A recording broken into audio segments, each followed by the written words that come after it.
अस्सलाम वालेकुम। उम्मीद करता हूँ आप सब खैरियत से होंगे। मैं हूँ एच.एम. ज़करिया और आप देख रहे हैं अपना यूट्यूब चैनल इन्फॉर्मेशन पॉइंट।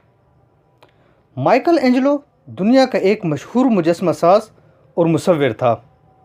उसका ताल्लुक़ इटली से था। उसने ज़िंदगी में ऐसे शाहकार तख्लीक किए थे कि आज ये कहा जाता है कि आप जब तक माइकल एंजेलो का नाम न ले लें उस वक्त तक मुसव्वरी और मुजस्मा साजी की ना तारीख़ मुकम्मल होती है और ना ही तारीफ़ मुकम्मल होती है।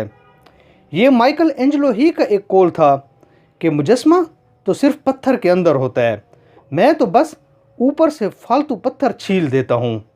माइकल एंजेलो को अपने काम के सिवा किसी चीज़ की परवाह नहीं होती थी। वो काम करते करते थक जाता था तो पानी के साथ रोटी खा लेता था और उसी की टांग पर सो जाता था जिसे वो तराश कर छील कर मुजस्मे की शक्ल दे रहा होता था। वो घुटनों तक लंबे लंबे बूट पहनता था और उन्हें महीनों तक उतारता नहीं था। उसके स्टूडेंट्स के मुताबिक जब वो बूट उतारता तो उसके पाँव इस कदर गल सड़ चुके होते कि पाँव की जिल्द भी बूट के साथ उतर जाती थी।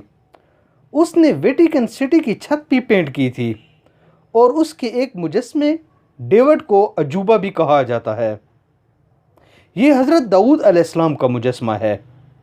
ये मुजस्मा इस कदर मुकम्मल है कि इसकी तकमील के बाद जब खुद माइकल एंजेलो ने इसे देखा था तो उसके घुटने पर इस ज़ोर से तेशा मारा कि उसकी टांग टूट गई और उसे कहा कि बोलो, अब तुम बोलते क्यों नहीं हो।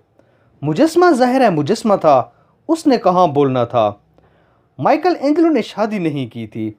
जब वो वेटिकन सिटी की छत पेंट कर रहा था तो एक पादरी ने उसे कहा कि काश तुम शादी कर लेते, तुम्हारे 3-4 बच्चे होते, तुम्हारी नस्ल फलती फूलती और लोग तुम्हारे मरने के बाद तुम्हारा फ़न याद रखते और तुम्हारा नाम। माइकल एंजेलो ने कहका लगा कर कहा कि मैं दुनिया में अपना फ़न छोड़ कर जा रहा हूँ, मेरा ये फ़न दुनिया को मेरा नाम नहीं भूलने देगा। माइकल एंजेलो का ये जुमला सोने में तोलने के काबिल है कि हमें कम से कम अपना फ़न दूसरों को देकर जाना चाहिए ताकि वो फ़न भी बरकरार रहे और लोग मरने के बाद भी हमें याद रख सकें, और यही बड़ी कामयाबी है।